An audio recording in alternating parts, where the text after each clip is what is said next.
Kita bertemu kembali pada mata kuliah makanan fungsional. Kali ini topiknya adalah regulasi pangan fungsional. Nah, untuk bahan bacaan, kalian dapat melihat buku yang sudah saya lampirkan di Elok, ya, bukunya tentang Nutraceutical and Functional Food Regulation in the United States, ya. Jadi ini e-booknya sudah saya lampirkan di Elok. Kalian bisa melihat isi dari e-book ini. Nah, kenapa pangan fungsional itu perlu diatur atau dibuat regulasinya? Nah, mungkin di masyarakat kalian pernah menemukan produk pangan dengan klaim yang berlebihan. Ini saya ambilkan contoh, ada produk bubuk kedelai hitam murni. Di sini dia mengklaim bahwa khasiatnya cukup banyak, membantu mengurangi lemak tubuh, menurunkan berat badan, memelihara kesehatan kulit, kemudian mengurangi gejala menopause, mengurangi kadar kolesterol, dan sebagainya. Nah, apakah klaim seperti ini diperbolehkan begitu oleh Badan POM? Nanti kita lihat, ya. Mestinya untuk mengklaim ini kan butuh bukti ilmiah berdasarkan uji klinis. Nah, regulasi terkait pangan fungsional ini sangat penting untuk diatur. Ini mengingat sekarang ini terjadi peningkatan produksi dan pendaftaran pangan yang diklaim memiliki manfaat kesehatan. Ya, kalau selama masa pandemi COVID ini mungkin kalian pernah mendengar ada produk jamu atau mungkin produk pangan yang diklaim bisa menyembuhkan COVID. Nah, ini seharusnya tidak langsung diklaim seperti itu, ya, tapi harus melalui uji klinis terlebih dahulu. Selain itu, regulasi ini berguna untuk mengatur tata cara klaim produk pangan agar tidak overklaim, ya. Jadi bagaimana produsen itu akan mengajukan klaim produknya dan kemudian apakah klaim yang sudah diajukan oleh produsen tadi termasuk berlebihan atau tidak. Kemudian regulasi ini juga dapat digunakan sebagai panduan bagi konsumen agar dia dapat memahami bahwa produk yang dia konsumsi ini memiliki manfaat kesehatan tertentu. Nah, kalau dilihat data tentang penjualan pangan fungsional, ya, ini di berbagai wilayah di Amerika, Asia Pasifik, dan juga Eropa ini terjadi peningkatan penjualan pangan fungsional berdasarkan data yang diperkirakan tahun 2015. Nah, ini diproyeksikan pada tahun 2020 ini terjadi peningkatan penjualan produk pangan fungsional. Nah, ini sudah dipastikan proyeksi ini benar, ya, mengingat pada tahun 2020 ini muncul pandemi COVID-19 sehingga produk-produk suplemen itu mengalami peningkatan penjualan. Nah, kalau dilihat data yang lain, ini yang paling banyak mengalami peningkatan penjualan adalah vitamin, kemudian diikuti dengan serat pangan, dan juga mineral. Nah, ini produk-produk inilah yang diprediksikan akan mengalami peningkatan penjualan sampai di tahun 2024 nanti. Nah, mengapa banyak orang yang tertarik dengan pangan fungsional? Tidak hanya orang, mungkin produsen pangan pun juga tertarik untuk memproduksi pangan fungsional. Ada beberapa latar belakang yang mendasari kenapa banyak yang tertarik pada pangan fungsional. Yang pertama adalah adanya peningkatan kasus sindroma metabolik, ya. Ini contohnya kasus atau prevalensi obesitas yang kalau kita lihat di data Riskesdas dari tahun 2007, 2013, dan juga 2018 ini mengalami peningkatan, ya. ketika sindroma metabolik ini terjadi, maka akan diikuti dengan penyakit-penyakit yang lain, ya. Jadi misalnya sudah terjadi obesitas, nanti orang akan mengalami penyakit diabetes misalnya, kemudian penyakit jantung dan sebagainya. Nah, alasan yang kedua ini sudah terdapat peningkatan kesadaran akan gaya hidup yang sehat dan pola makan yang sehat. Kemudian yang latar belakang yang lain, sekarang ini populasi lansia itu semakin meningkat dengan meningkatnya usia harapan hidup, ya. Ini menyebabkan populasi lansia ini meningkat sehingga diperlukan produk pangan fungsional yang bisa mempertahankan kesehatan pada populasi lansia. Kemudian sekarang ini banyak orang memilih mencegah daripada mengobati, sehingga terjadi tadi tren penjualan vitamin dan suplemen meningkat. Dan juga selain itu didorong oleh ketakutan untuk tertular penyakit tertentu, ya, misalnya COVID-19. Sehingga pada masa pandemi ini penjualan vitamin C, vitamin E, kemudian zinc, dan juga beberapa herbal seperti jahe itu cukup meningkat, ya. Selain itu juga madu juga mengalami peningkatan karena orang akan lebih senang mencegah daripada mengobati. Kemudian latar belakang yang lain ini adanya peningkatan biaya kesehatan, ya. Kalau kita membeli suplemen atau vitamin seperti itu, ini dirasakan lebih murah daripada kalau misalnya kita sampai terkena penyakit jantung. Untuk biaya operasi dan biaya berobat rutin bulanan mungkin biayanya lebih besar daripada kalau kita mengkonsumsi makanan fungsional sebelumnya, melakukan tindakan preventif sebelumnya. Kemudian yang lain, latar belakang yang lain adanya perkembangan ilmu dan teknologi, sehingga akan semakin banyak bukti-bukti ilmiah terkait dengan manfaat kesehatan pangan fungsional. Nah, untuk regulasinya sendiri di level internasional, pangan fungsional ini diatur oleh Codex Alimentarius. Ya, di sini ada beberapa standar atau aturan. Ada standar untuk labeling dan klaim untuk makanan yang ditujukan untuk diet khusus begitu. Kemudian ada juga standar atau aturan untuk labeling dan klaim untuk makanan yang digunakan untuk tujuan kesehatan. Jadi untuk di level internasional regulasi diatur oleh Codex Alimentarius.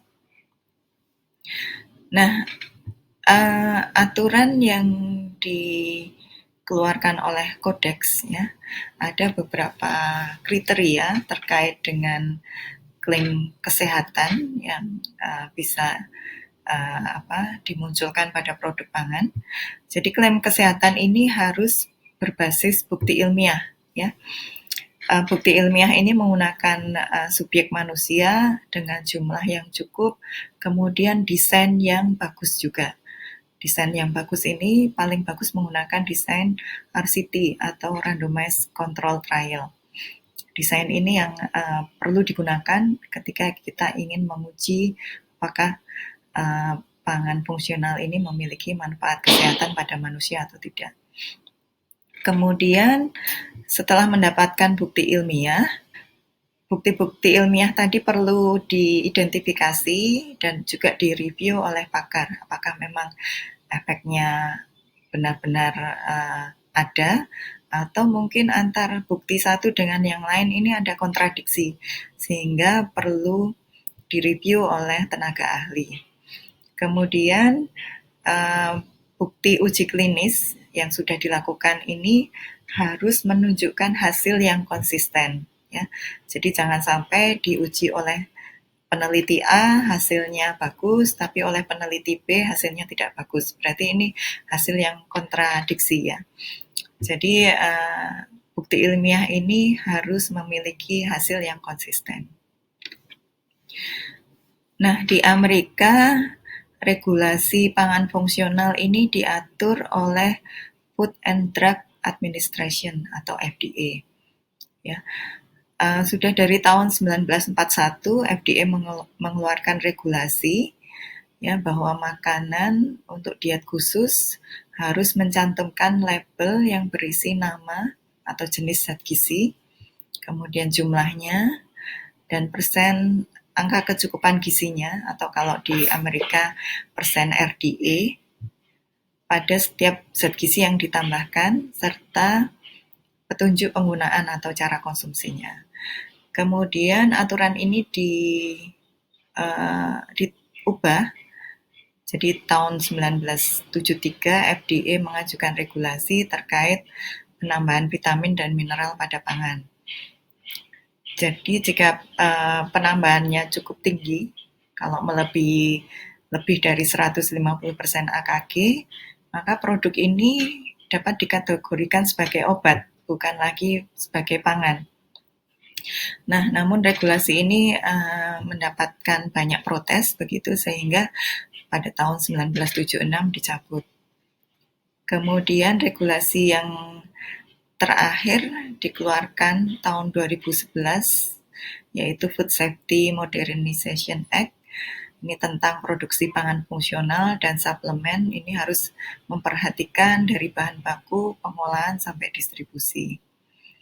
Nah, aturan yang dikeluarkan oleh FDA ini tidak hanya untuk produk pangan yang dihasilkan oleh produsen yang di Amerika saja, namun aturan ini juga berlaku untuk pangan yang diimpor. Kemudian kalau kita lihat berdasarkan dari Functional Food Center ya tahun 2015 ini functional food itu harus mengandung senyawa aktif baik yang diketahui atau belum diketahui. Jadi bisa jadi diketahui misalnya ini jenisnya beta karotin atau di sana hanya dikatakan ini ekstrak blueberry atau ekstrak buah stroberi begitu. Tapi belum diketahui senyawa aktifnya apa. Ini kalau di Amerika memungkinkan. Kemudian pangan fungsional ini terbukti efektif ya, kemudian tidak toksik. Kemudian secara klinis terbukti dan manfaat kesehatannya untuk pencegahan, manajemen dan juga treatment atau pengobatan chronic disease ini sudah terdokumentasi ya, sudah ada bukti ilmiahnya. Kemudian agar efek untuk prevensi, manajemen dan juga treatment penyakit kronis ini dapat dibuktikan begitu sehingga ini diharuskan melakukan clinical trial ya. Jadi harus melakukan uji klinis. Sebelum dilakukan uji klinis bisa dilakukan uji preklinik ya. Uji preklinik ini menggunakan mencit maupun tikus yang mempunyai fisiologi yang mirip dengan manusia. Ya, pada kuliah yang kemarin sudah saya sampaikan juga bahwa pemilihan hewan coba ini berdasarkan sifat fisiologis yang mirip. Misalnya untuk uji penurunan gula darah ini menggunakan tikus Wistar. Untuk uji penurunan kolesterol ini menggunakan tikus Praguedoli. Untuk uji imunitas ini menggunakan mencit. Jadi masing-masing hewan coba ini memiliki sifat fisiologis yang khusus ya, yang pada beberapa hal ini mirip dengan manusia. Nah, uji preklinik ini untuk melihat berapa dosis yang diperlukan dan manfaat kesehatannya untuk hewan coba ya. Nah, ini harus dibandingkan dengan placebo, di mana placebo ini seharusnya tidak memiliki efek yang sama dengan senyawa bioaktif ini. Nah, setelah dilakukan uji preklinik, ini peneliti harus melakukan uji pada subjek manusia. Ini berbagai hal perlu dipertimbangkan, yaitu antara lain berapa jumlah subjek yang harus digunakan, kemudian berapa dosis yang harus diberikan, dan berapa lama durasi penelitian atau durasi intervensi. Ini karena ketika dosis dan durasinya tidak cukup, maka efek kesehatannya pun tidak akan keluar gitu. Seperti contohnya jika kita ingin menguji manfaat produk pangan yang dapat meningkatkan HB atau dapat mencegah anemia. Nah, kita tahu bahwa umur paruh zat besi itu 3 bulan, sehingga intervensi produk pangan pada manusia ini harus dilakukan minimal selama 3 bulan. Kalau kurang dari itu, maka efek yang diharapkan itu tidak akan terlihat. Nah, selanjutnya pada slide berikut ini adalah contoh bagaimana klaim manfaat kesehatan itu dapat dicantumkan pada kemasan gitu. Ada beberapa contoh bahan pangan ya, ini misalnya whole grain atau gandum utuh. Ini kaitannya dengan pencegahan penyakit jantung dan kanker. Nah, di sini bisa dicantumkan klaim bahwa produk ini mengandung atau produk ini kaya akan gandum utuh ya, dan juga sumber pangan nabati. Kemudian produk ini rendah lemak, kemudian rendah lemak jenuh dan juga kolesterol, sehingga kemungkinan dapat menurunkan risiko penyakit jantung dan beberapa jenis kanker. Nah, bisa diklaim seperti itu. Kemudian ketika ada produk yang mengandung potasium yang dihubungkan dengan tekanan darah yang tinggi atau stroke, ini dapat ditulis diet atau makanan ini mengandung sumber yang bagus, sumber potasium, kemudian rendah sodium sehingga dapat menurunkan risiko peningkatan tekanan darah dan juga stroke. Dan ini ada sumber bahan yang lain, nanti bisa dilihat bagaimana kita mencantumkan klaim pada kemasan atau label. Nah, regulasi di Eropa ini diatur oleh European Food Safety Authority atau EFSA.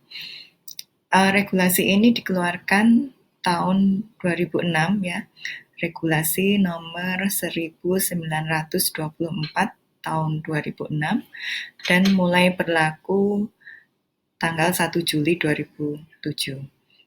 Nah, pada regulasi ini dinyatakan bahwa pada pasal 13.5 gitu, di situ dicantumkan bahwa klaim pada produk pangan ini harus berdasarkan bukti ilmiah atau scientific evidence ya, berdasarkan bukti ilmiah dengan jumlah data yang cukup begitu ya.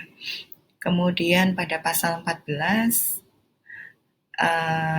klaim yang dicantumkan ini dapat dituliskan dapat menurunkan risiko penyakit tertentu ya. Misalnya menurunkan risiko penyakit jantung, menurunkan risiko diabetes dan sebagainya. Kemudian pada pasal 14 yang ayat B ini klaim ini dapat terkait dengan kesehatan dan perkembangan anak. Kemudian pada pasal 19 diatur tentang modifikasi regulasi atau aturan-aturan yang sudah ada terkait dengan health claim. Ya, kemudian di Jepang ini regulasinya dikenal dengan FOSU atau Food for Specified Health Use. Ya. Di sini makanan fungsional harus memenuhi beberapa kriteria. Jadi dia harus efektif, ketika diuji memang memberikan manfaat kesehatan yang efektif pada subjek manusia, kemudian tidak ada masalah keamanan, artinya safety, sudah dilakukan uji toksisitas pada hewan coba dengan berbagai desain ya untuk uji toksisitas ini. Apakah toksisitas akut atau toksisitas kronik, ini sudah dilakukan semua. Kemudian menggunakan bahan yang secara gizi bagus ya. Jadi produk pangan fungsional yang tadi akan dikembangkan dan akan diklaim manfaat kesehatannya ini tidak boleh mengandung banyak garam misalnya atau tinggi gula, karena kedua komponen ini kan secara gizi tidak bagus gitu ya, harus konsumsinya harus dikurangi atau dibatasi. Kemudian ada garansi sesuai dengan spesifikasi produk pada saat dikonsumsi. Jadi klaim manfaat kesehatan yang sudah dicantumkan di label itu, ketika kita mengkonsumsi produk pangannya, ini manfaat kesehatannya harus masih ada. Ya, jangan sampai pada waktu produk pangan ini diproduksi di awal, tapi ketika disimpan gitu ya, misalnya produk pangan itu kan ada yang memiliki umur simpan 1 sampai 1,5 tahun. Nah, di tengah jalan ini efeknya itu turun. Nah, itu berarti spesifikasi produknya menurun. Nah, ini bisa saja terjadi pada produk pangan ya. Ketika fresh baru diproduksi itu bagus, tapi ketika penyimpanan mutunya menurun. Nah, ini tidak boleh ada pada produk pangan fungsional yang diklaim di Jepang ini. Harus ada garansi dari produsen. Kemudian harus mempunyai metode pengendalian kualitas, misalnya spesifikasi produk, bahan baku, kemudian proses pengolahan dan juga metode analisis.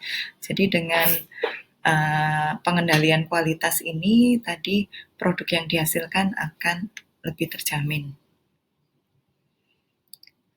Nah, kalau di FOSU ini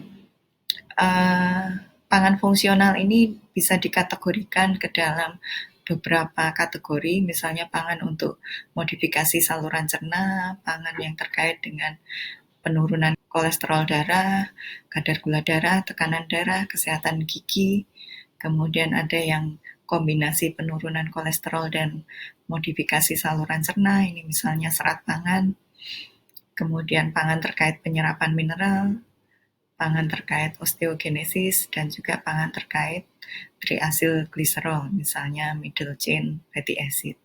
Nah, ini pembagian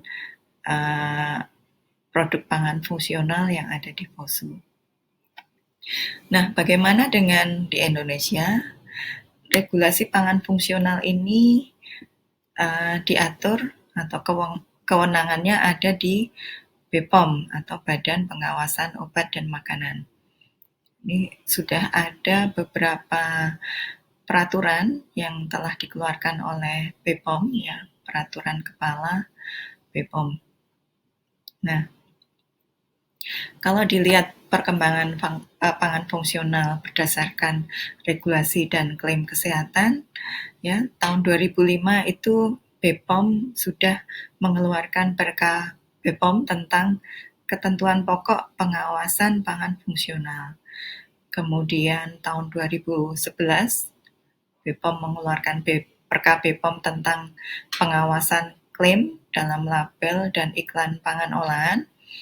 Dan aturan yang terakhir oleh BPOM ini dikeluarkan tahun 2016 tentang pengawasan klaim dalam label dan iklan pangan olahan.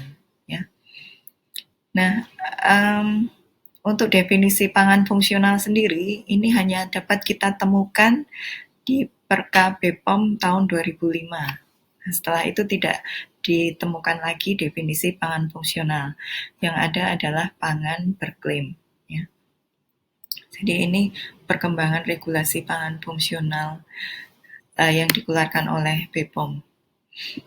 Nah, karena pangan fungsional itu definisinya sudah dihapuskan oleh Badan POM, Nah, sekarang yang ada adalah tentang pangan berklaim. Ya, kita lihat definisi klaim. Klaim itu ada klaim fungsi zat gizi. Di sini adalah klaim yang menggambarkan peran fisiologis zat gizi untuk pertumbuhan, perkembangan, dan fungsi normal tubuh. Kemudian ada klaim fungsi lain. Di sini klaim yang berkaitan dengan efek khusus yang menguntungkan dari pangan atau komponen pangan dalam diet terhadap fungsi atau aktivitas biologis normal dalam tubuh. Nah, klaim ini berkaitan dengan efek positif untuk memperbaiki fungsi tubuh atau untuk memelihara kesehatan. Kemudian ada klaim penurunan risiko penyakit. Ini adalah klaim yang menghubungkan konsumsi pangan atau komponen pangan tertentu dalam diet total dengan penurunan risiko terjadinya suatu penyakit tertentu. Ya, jadi ada beberapa definisi klaim. Ya. Tahun 2005 tadi saya sampaikan ada Perka BPOM yang di situ masih memuat definisi pangan fungsional. Di sini pangan fungsional adalah pangan olahan yang mengandung satu atau lebih komponen fungsional yang berdasarkan kajian ilmiah mempunyai fungsi fisiologis tertentu, terbukti tidak membahayakan dan bermanfaat bagi kesehatan.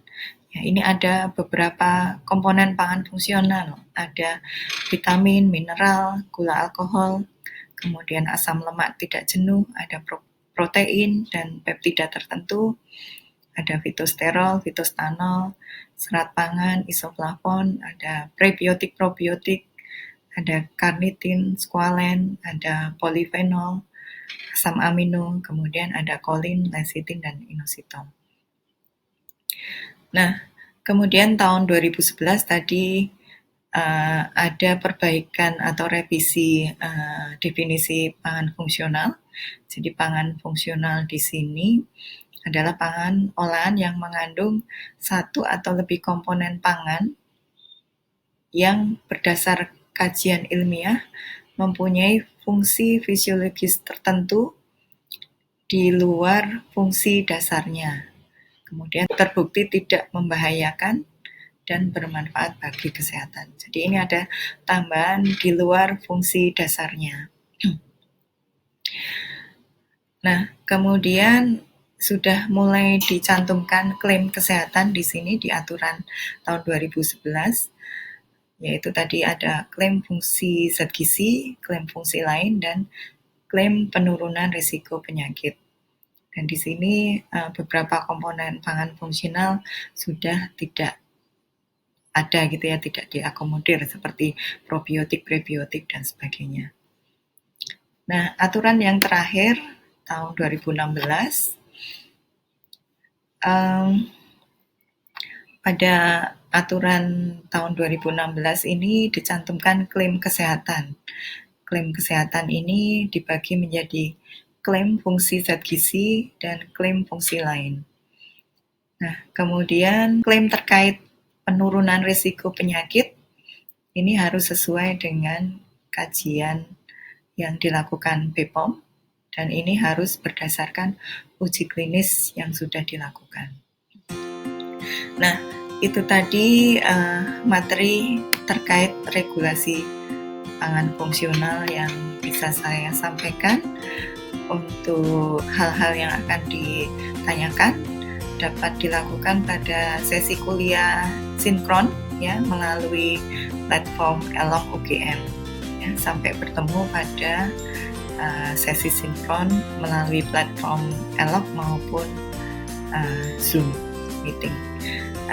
Demikian materi yang bisa saya sampaikan terkait regulasi pangan fungsional baik secara global maupun di Indonesia. Mudah-mudahan materi saya dapat dipahami dan memberikan manfaat.